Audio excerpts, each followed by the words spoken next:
One of Canada's most prominent and successful investors and Shark Tank's most legendary member, Kevin O'Leary, backs up Donald Trump on his tariff plan for Mexico, China, and Canada. Okay. I think that you should watch this video because it's important for all Americans because honestly, it's going to affect all of us. Okay. So I want you guys to hear what he had to say on this plan. Let's go ahead and hop into this video, watch it, and react to it. Before we do me a quick favor. Hit that like button for the YouTube algorithm so that this video can reach more people like yourself. I truly appreciate you guys, and if you're not already subscribed to the channel, go ahead and tap that subscribe button, and let's hop into this video right now. So tell me this, Kevin. I'm not concerned about Canada or Mexico. They're going to fold. They need the money. They don't want to get into a war with us.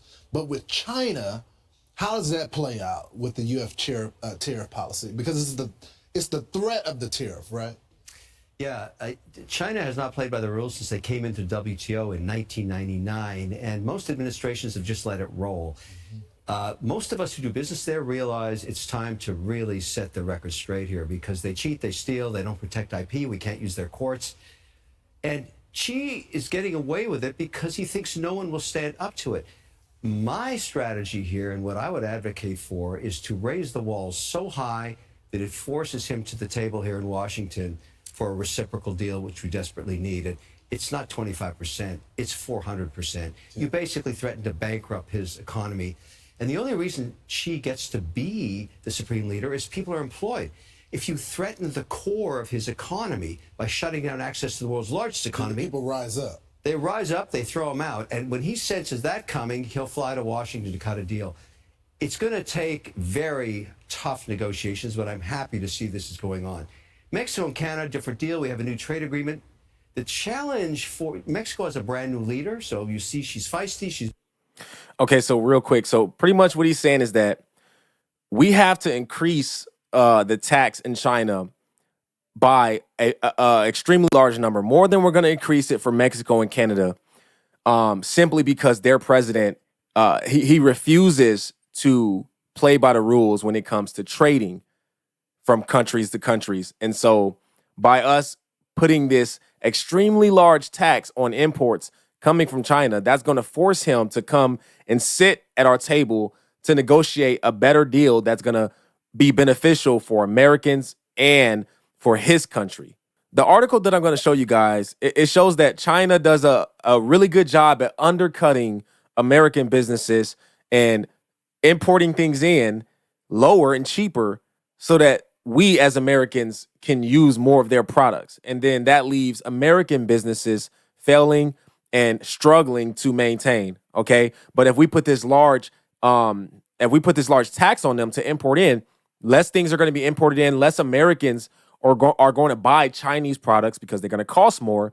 And so inevitably, we're going to buy more American products, which is going to skyrocket the American economy, essentially. Okay, let's continue on. She's making her moves. That makes sense. Canada's a different situation. Trudeau's on his way out. He's at the end of a long mandate. In the parliamentary system, when you can't win a majority mandate, they throw you out. That's happening to him now.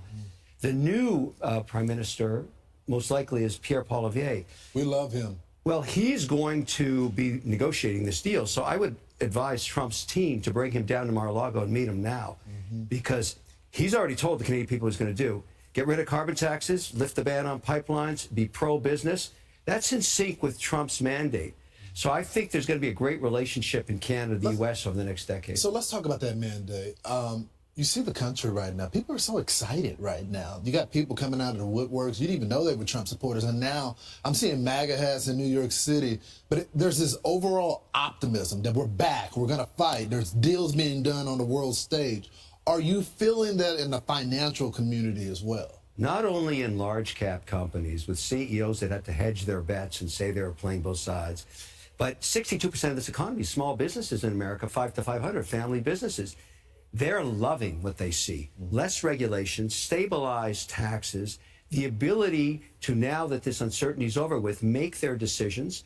I just flew in from West Virginia. We just cracked ground on a $35 million new plant that we were hedging on, waiting to see what would happen. Now that we know the regulatory environment is going to be stripped away federally, we're putting money in the ground. We're going to create 100 jobs there. This is what I love. This is what I love about stability. Wow. Pro-business is always better because it lets you pursue what matters in America. The number one export we have is the American dream. We got to support the American dream. That's the whole idea. And the American dream is when businesses can create jobs and families flourish.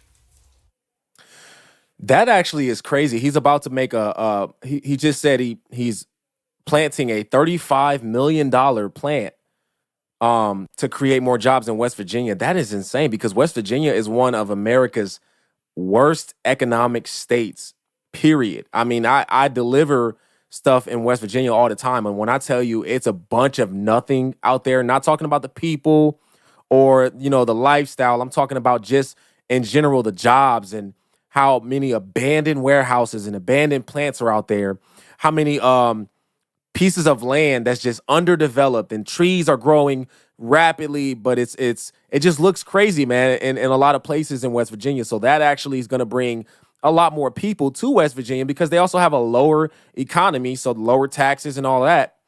That's going to create more revenue for West Virginia, and people are going to go there, and hopefully they can build West Virginia up.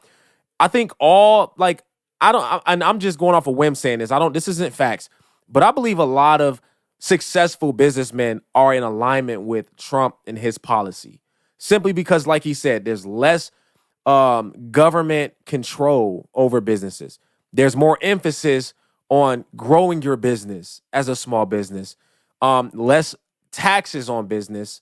So that produces more opportunity for businesses to grow. And then that in turn brings more jobs for Americans. I think that's dope. Let me show you this article real quick by CNBC. Okay, so it says that President Trump said he plans to install a blanket tariff of 10% to 20% on all imports. So that just means any country that imports to America, they are going to expect to receive a tariff of 10% to 20%, somewhere in the middle of there, with additional tariffs of 60 to 100% on goods that's brought in from China. So Donald Trump plans to take this percentage and skyrocket it for Chinese imports. Simply because, like he said, China does not play by the rules. They undercut our businesses. As he stated, they don't let us use their courts, which I'm guessing is for business matters. So we don't have this successful, we don't have a beneficial relationship with China when it comes to imports. But Trump plans on changing all that. Okay, now this is extremely important. Pay attention to this. It says the goal is to generate revenue for the U.S. government. The Nonpartisan Tax Foundation estimates that a 10% universal tariff would make $2 trillion in revenue for the government on a span of 10 years.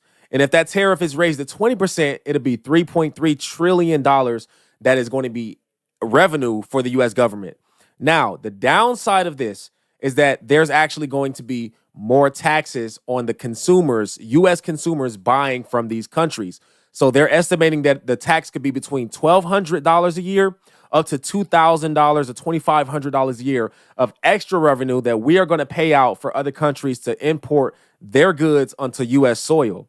Now, with that being said, we are going to be paying more, but the good part of that is that our government is going to be receiving more money. So at the end, that money that we're paying out for these other countries going to the government because of this tariff is going to ultimately be beneficial for American citizens because we're going to be able to use this money to throw into different areas such as healthcare, such as school funding, such as government funding and military.